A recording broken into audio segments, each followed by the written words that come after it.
Facebook pode ajudar na campanha de doação de órgão. O Código Penal pode ser votado no Senado e Câmara. Australiano de 97 anos vai receber seu quarto diploma.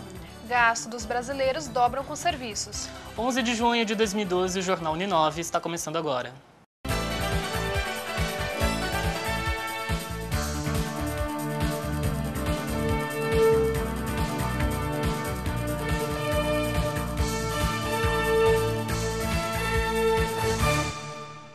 Boa noite. Boa noite. Nesta segunda-feira, o Conselho Federal de Medicina definiu os critérios para diagnóstico de fetos com anencefalia. O Superior Tribunal Federal havia aprovado a interrupção da gravidez nessas situações no mês passado. As grávidas de fetos anencéfalos podem legalmente interromper a gravidez com assistência médica. O exame de ultrassom pode ser feito a partir do terceiro mês de gravidez e a mulher pode interromper imediatamente a gestação ou, se preferir, fazer um segundo exame de comprovação. Entre os dias 5 e 25 de maio acontecerá a 14ª Campanha Nacional de Vacinação contra a Gripe. Entre os dias 5 e 25 de maio acontece a 14ª Campanha Nacional de Vacinação contra a Gripe. A meta, segundo o ministro da Saúde, Alexandre Padilha, é que os mais de 65 mil postos de saúde fixos imóveis instalados durante a campanha imunizem cerca de 25 milhões de pessoas.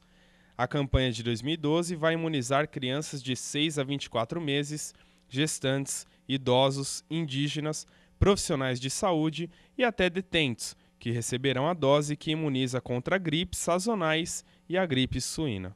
O Ministério da Saúde divulgou nesta semana que irá repassar 123 milhões de reais para a criação de novos leitos neonatais do Sistema Único de Saúde. Atualmente, o SUS conta com cerca de 3.900 unidades e até 2014 serão entregues outros 825 leitos em diversos municípios brasileiros. Além da ampliação, o Ministério também estabeleceu critérios de classificação e habilitação de novas unidades que passarão a atender o SUS e definiu cuidados progressivos para recém-nascidos de acordo com o quadro clínico. Uma nova ferramenta do Facebook pretende conscientizar os usuários a serem doadores de órgãos. Mais informações com o repórter Raul Gonçalo. Boa noite, Raul. Mark Zuckerberg, presidente do Facebook, anunciou uma nova ferramenta para a rede social, que visa incentivar os mais de 900 milhões de usuários a dizerem se são ou não doadores de órgãos. O objetivo de Zuckerberg é ajudar pessoas que estão na fila de espera por um transplante a encontrar um doador. No Brasil, o número de doadores aumentou nos últimos 5 anos. Ainda assim, de cada 1 milhão de pessoas, apenas 10 são doadoras, o que faz com que cerca de 35 mil pacientes continuem na fila de espera por um transplante. Raul Gonçalo para o jornal Uninove. Obesidade cresce no país. Dados da Sociedade Brasileira de Endocrinologia e Metabologia revelam que metade da população está acima do peso. Dados da Sociedade Brasileira de Endocrinologia e Metabologia apontam que a obesidade infantil aumentou 5 vezes nos últimos 20 anos no Brasil e alertam a população para os riscos do sobrepeso. O problema, principalmente em crianças e adolescentes, pode causar patologias a longo prazo como diabetes e doenças cardiovasculares, uma vez que 8 entre 10 crianças permanecem obesas na fase adulta. Com base nos riscos do sobrepeso, o Parlamento Paulista aprovou uma lei que obriga as redes de fast food a informar aos clientes os valores calóricos e nutricionais das refeições oferecidas, sendo multados os estabelecimentos que não seguirem a nova legislação. Apesar da nova lei, os nutricionistas alertam para o consumo das refeições prontas e afirmam que é possível ter uma alimentação saudável, rápida e saborosa feita em casa e que atenda às necessidades do estilo de vida moderno. Bom, a criança, em primeiro lugar, ela tem que ter uma variedade de alimentos. Em todas as refeições tem que estar presentes nas proporções adequadas as proteínas, os carboidratos, frutas, legumes, verduras. Uma boa tática é um prato colorido, onde tem verde, vermelho, branco. As crianças, além de apreciarem, ser muito agradável aos olhos, apresentam uma refeição completa, equilibrada e saudável. Médicos e endocrinologias alertam ainda que a obesidade deixou de ser um problema apenas estético e a obrigação dos pais mudar a rotina alimentar das crianças e adolescentes para uma vida mais saudável. Então, em casa, todos devem ter uma alimentação equilibrada, saudável e reforçar sempre o que as crianças estão aprendendo na escola. No próximo bloco, abrem as inscrições para vestibular em 100 universidades. e empresas qualificam jovens para o primeiro emprego.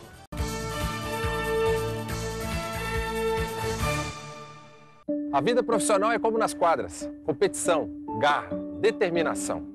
É por isso que eu escolhi a Uninove.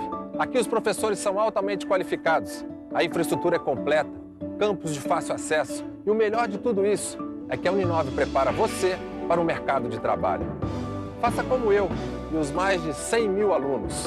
Venha para a Uninove, porque a Uninove é sempre 10.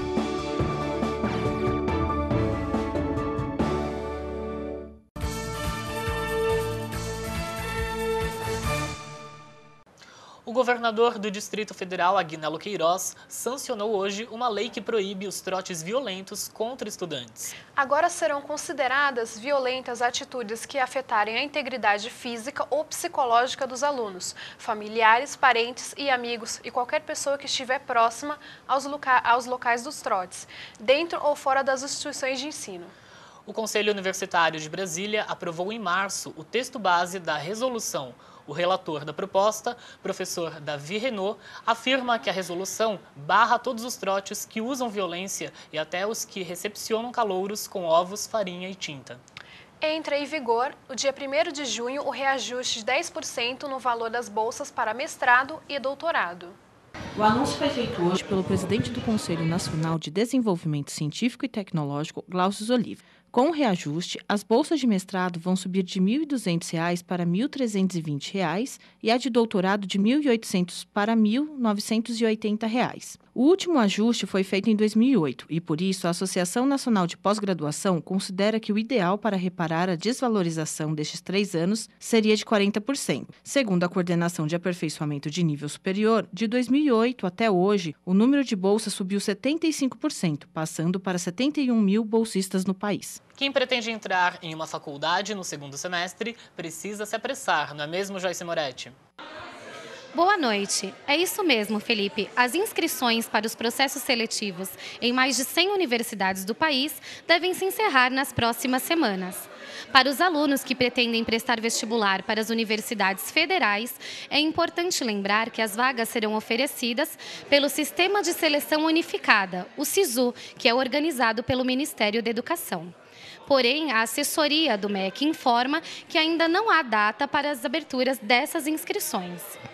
Para acessar o calendário das provas em todos os estados e obter informações sobre as taxas de inscrição, basta acessar g1.globo.com e clicar na aba Vestibulares e Educação. Joyce Moretti para o Jornal Uninove. Um australiano de 97 anos de idade vai receber seu quarto diploma nesta sexta-feira. Alan Stewart será mestre em Ciências Clínicas e Medicina Complementar pela Southern Cross University. O australiano dedicou quase todo o seu tempo à vida acadêmica, tendo seu primeiro diploma em 1930. Alan não se considera um exemplo, mas estudantes do mundo todo demonstraram sua admiração nas redes sociais ao homem que quebrou os tabus e provou que nunca é tarde para aprender. Empresas cansadas de esperar por uma solução do governo para a falta de mão de obra resolvem tomar a iniciativa. O Projeto Formare é uma dessas iniciativas.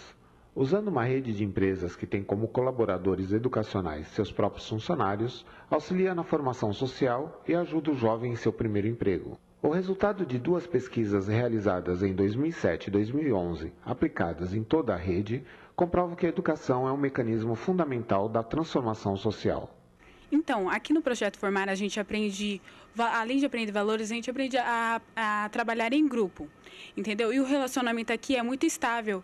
Então, cada um ajuda o outro, entendeu? Se alguém tem problema em tal matéria, a gente procura ajudar. E a gente aprende também muito na parte de indústria e comercial, que são as áreas da empresa, que possibilita como recursos humanos, contabilidade. A análise do desenvolvimento profissional dos jovens saídos do projeto comprova que cerca de 80% deles conquistaram o primeiro emprego ao término do curso. O principal benefício, é o aprendizado mesmo, porque os jovens eles aprendem na prática o que eles têm na teoria. Porém, eles têm um diferencial, que eles já têm um treinamento durante o ano, na preparação de currículos, né, de como se sair bem nas entrevistas. Então, eles já vão para o mercado de trabalho com esse diferencial. O projeto Formare é ligado à Fundação IOSP e oferece aos jovens capacitação profissional associada a benefícios como alimentação, transporte, convênio médico, bolsa auxílio, entre outros. Para participar é necessário ter entre 16 e 17 anos, estar cursando até o 3º ano do ensino médio à noite e renda familiar de até um salário mínimo por pessoa. A iniciativa está presente em 55 empresas, com 86 escolas, 6.700 voluntários, 2.720 alunos em formação e mais de 11.000 jovens capacitados.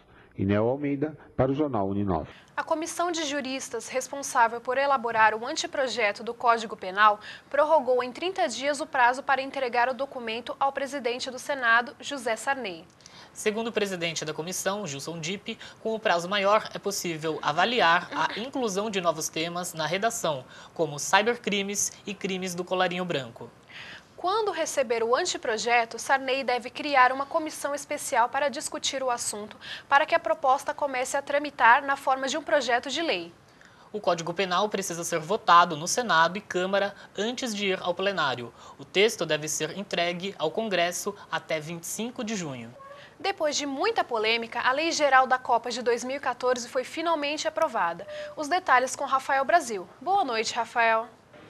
Boa noite. Após votação, o Congresso Brasileiro aprovou a polêmica Lei Geral da Copa do Mundo de 2014, que autoriza a venda de bebidas alcoólicas nos estádios durante o evento.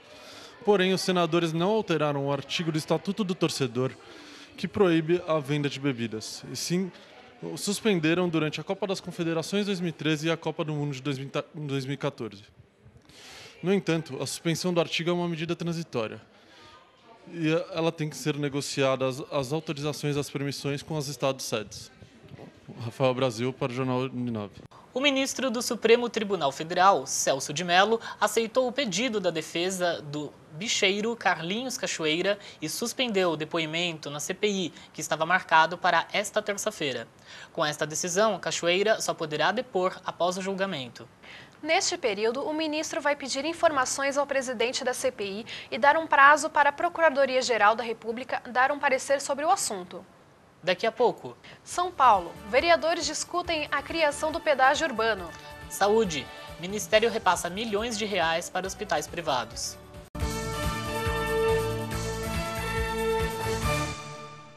A vida profissional é como nas quadras. Competição, garra, determinação. É por isso que eu escolhi a Uninove. Aqui os professores são altamente qualificados, a infraestrutura é completa, campus de fácil acesso e o melhor de tudo isso é que a Uninove prepara você para o mercado de trabalho. Faça como eu e os mais de 100 mil alunos. Venha para a Uninove, porque a Uninove é sempre 10.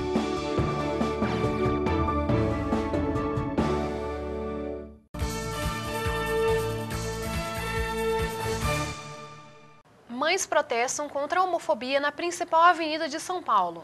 No último domingo, a Prefeitura da capital paulista organizou uma caminhada em prol do Dia Internacional de Luta contra a Homofobia. A manifestação foi liderada pelo grupo Mães pela Igualdade, que reúne famílias de vítimas de preconceito e discriminação. O protesto, que seguiu da Rua Augusta até o Largo do Aroche, atraiu cerca de 300 pessoas ao centro de São Paulo. Vereadores de São Paulo discutem a criação do pedágio urbano. As informações com o repórter César Martins. Para tentar aliviar o trânsito na capital paulista, foi aprovado em uma comissão na Câmara dos Vereadores de São Paulo o projeto de lei Pedágio Urbano, que tem como objetivo criar pedágios nas grandes vias de circulação de automóveis no município paulistano. Na cidade de São Paulo, circulam mais de 2 milhões de automóveis por dia. Os pedágios são instalados em grandes vias sem expandido, como as marginais Tietê e Pinheiros, Avenida dos Bandeirantes, Avenida Luiz Inácio de Anhanha-Melo e Salim Farah Maluf. Segundo o cientista político Edson Hildo, esse projeto terá dificuldades para ser aprovado na Câmara e assinado pelo prefeito. É pouco provável que em período de campanha eleitoral, por se tratar de um tema complexo, isso seja, vamos dizer assim, aprovado pela gestão, pela atual gestão. Bem da verdade, isso também dependeria, vamos dizer assim, da opinião pública. Se a opinião pública fosse a favor, no projeto de lei como esse, certamente isso seria um fato favorável para a sanção do prefeito. Caso contrário, eu acredito que ele adiaria a sua posição ou passaria para o próximo gestor para a tomada de posição. Alguns usuários de automóveis da cidade são contra o pedágio nas grandes vias da capital.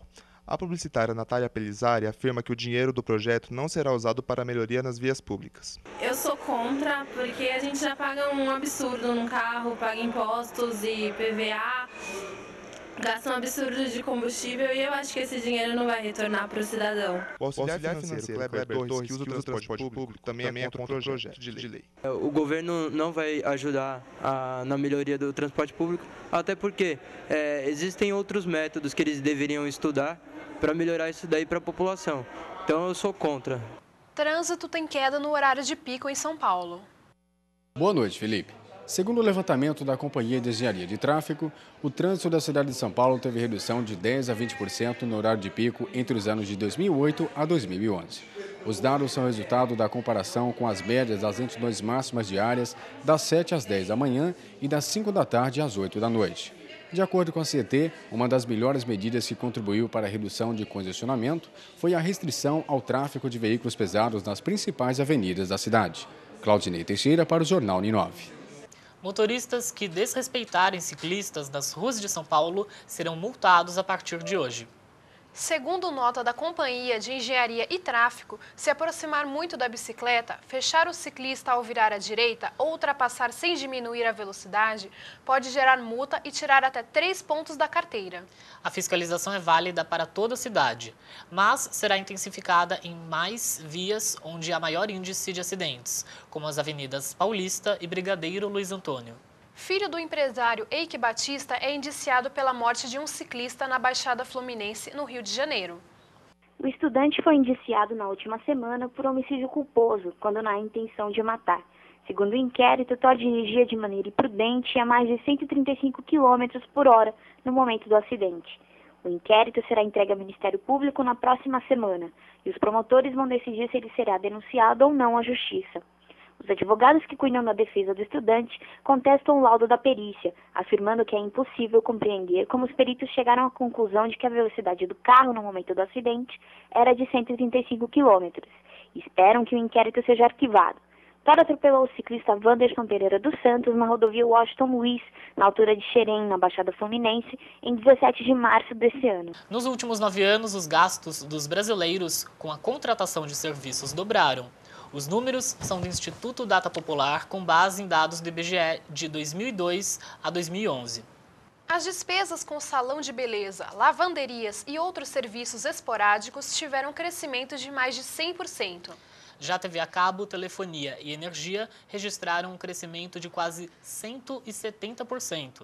Em 2011, os gastos com esses serviços chegaram a quase 1 trilhão e 700 bilhões de reais. Os medicamentos genéricos alcançaram mais de 25% de participação de mercado no primeiro trimestre de 2012. O repórter Felipe Barreto traz mais informações. Boa noite. Os dados foram divulgados hoje pela Associação das Indústrias de Medicamentos Genéricos, a Progenéricos. De janeiro a março foram comercializados mais de 150 milhões de unidades. O número representa um aumento de mais de 23% em relação ao mesmo período de 2011. Segundo o presidente da Progenéricos, Odinir Finotti, a empresa espera alcançar 1/3 de participação de mercado até o final do ano. Desde que os medicamentos genéricos chegaram ao mercado em 2001, a população já economizou mais de 26 bilhões de reais. Felipe Barreto para o Jornal Uninove. A partir de 11 de maio, o Ministério da Saúde vai repassar cerca de 70 milhões de reais por ano aos hospitais privados que oferecem seus serviços à população, por meio do Sistema Único de Saúde. O objetivo da recompensa é incentivar a permanência das unidades hospitalares com este perfil e estimular novas aderências, além de ofertar mais leitos e serviços à população. As entidades beneficiadas deverão seguir critérios de qualidade como adoção de protocolos clínicos, assistenciais, administrativos, de segurança e atendimento. Especialistas americanos aprovam o uso de pílula preventiva contra a AIDS para parceiros de portadores do vírus do HIV. Boa noite. Consultores sanitários dos Estados Unidos recomendaram no dia 11 de maio a adoção da droga Truvada como a primeira pílula preventiva contra a AIDS. O Comitê de Aconselhamento de Drogas Antirretrovirais, que assessora a Food and Drug Administration, agência que regula os alimentos e medicamentos dos Estados Unidos, aprovou por 19 votos a 3 a prescrição do Truvada para homens homossexuais HIV negativos. E por 19 votos a 2, a receitar a droga para cônjuges não infectados cujos parceiros têm AIDS. O Truvada atualmente está disponível como tratamento para soropositivos. Ana Saião para o Jornal Uninove. Desde 2011, uma nova tecnologia vem dividindo opiniões de especialistas no implante de silicone nos seios. Uma empresa suíça desenvolveu um programa com a ideia de ajudar médicos e pacientes na hora de decidir a quantidade de prótese ideal e como ficaria após a cirurgia. O programa faz uma simulação em 3D, em que é inserida uma foto dos seios da paciente e depois disso é possível ver em todos os ângulos o pós-operatório. É importante ressaltar que o programa mostra o resultado em um corpo perfeito e que cada organismo reage de uma forma diferente. Em instantes. Japão aprovou o religamento de 2 reatores nucleares. A empresa lança a primeira TV 3D que não usa óculos.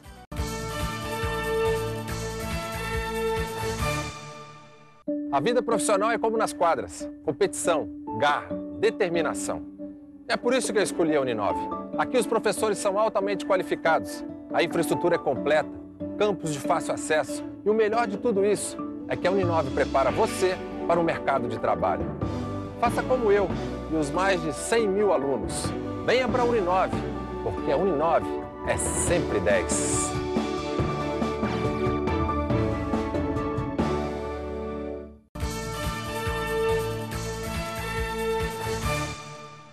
Segundo dados divulgados pelo DIEESE, a cesta básica ficou mais cara em 15 das 17 capitais pesquisadas. Manaus, Fortaleza, Natal e Salvador apresentaram os maiores índices de reajuste. Já no Rio de Janeiro e Belo Horizonte, os preços sofreram uma ligeira queda. Ainda segundo o DIEESE, a alta foi maior nos produtos como óleo, feijão, leite, pão e tomate. Entre todas as capitais pesquisadas, São Paulo foi a cidade que apresentou a cesta básica mais cara, com um custo em média de R$ 277. O menor valor foi registrado em Aracaju, R$ 192. Estudos revelam que incêndios florestais podem ser detectados com antecedência. A repórter Leilange Priscila traz mais informações sobre o assunto. Boa noite, Leilange. Boa noite. As queimadas da Amazonas deverão ser menos intensas em 2012, de acordo com os pesquisadores da NASA. Uma nova metodologia de previsão, desenvolvida no ano passado, foi aplicada pelos pesquisadores, que verificam até 9 meses de antecedência se os incêndios na floresta serão intensos ou não. 10 regiões do Brasil, Bolívia e Peru foram monitoradas. Segundo Douglas Morton, pesquisador do Departamento de Ciências Biosféricas da NASA, foi a primeira vez que o modelo utilizado para prever queimadas, de acordo com os dados do INPE, que monitora as queimadas em todos os biomas do Brasil. Desde 1º de janeiro até 11 de maio, a Amazônia registrou 2.338 números de registro de queimadas. De Leilange Faria, para a TV Uninove. O enorme redemoinho de lixo plástico flutuante do Norte Pacífico aumentou 100 vezes nos últimos 40 anos. Cientistas alertam que a sopa de microplástico, partículas menores que as 5 milímetros, ameaçam alterar o ecossistema marinho. Uma expedição vai explorar continente de plástico formada por lixo no Pacífico. No período entre 1972 e 1987, nenhum microplástico foi encontrado em amostras coletadas para testes. Destacou o artigo publicado no periódico Biology Letters da Royal Society. Muito se fala sobre meio ambiente e mesmo depois dos dados divulgados pelo Rio+20, Conferência das Nações Unidas sobre o Desenvolvimento Sustentável, fica provado que o Brasil tem muitas medidas para colocar em prática. A conscientização em relação ao lixo é um dos principais dilemas. Acompanhe. Lixo, lixo e mais lixo. Parece o mal das grandes cidades do Brasil, principalmente em São Paulo. E de quem é a culpa? Das empresas, do governo ou cidadão comum também contribui para isso? Nossa equipe de reportagem ouviu cidadãos para saber o que pensam sobre o assunto. O lixo tem na responsabilidade é da própria população, porque somos nós mesmos que jogamos lixo na rua e somos os primeiros a reclamar quando tem uma enchente e leva tudo, mas culpa de quem joga sofá, joga estante, população, que é falta de respeito da população mesmo. É assim a conscientização do governo para a população, mas eles não colaboram. Então, por esse motivo, há essas enchentes. Bom, na minha opinião, a situação do lixo em São Paulo, nas ruas que a gente vê todo dia, resultantes de enchentes, é pela falta de conscientização da população, mesmo por exemplos de cada um. Quando um vê o outro jogando fora seu sofá ou seu lixo doméstico mesmo, o outro se acha no direito. A questão da educação também é outro problema. Segundo o sociólogo e professor Adélio Alves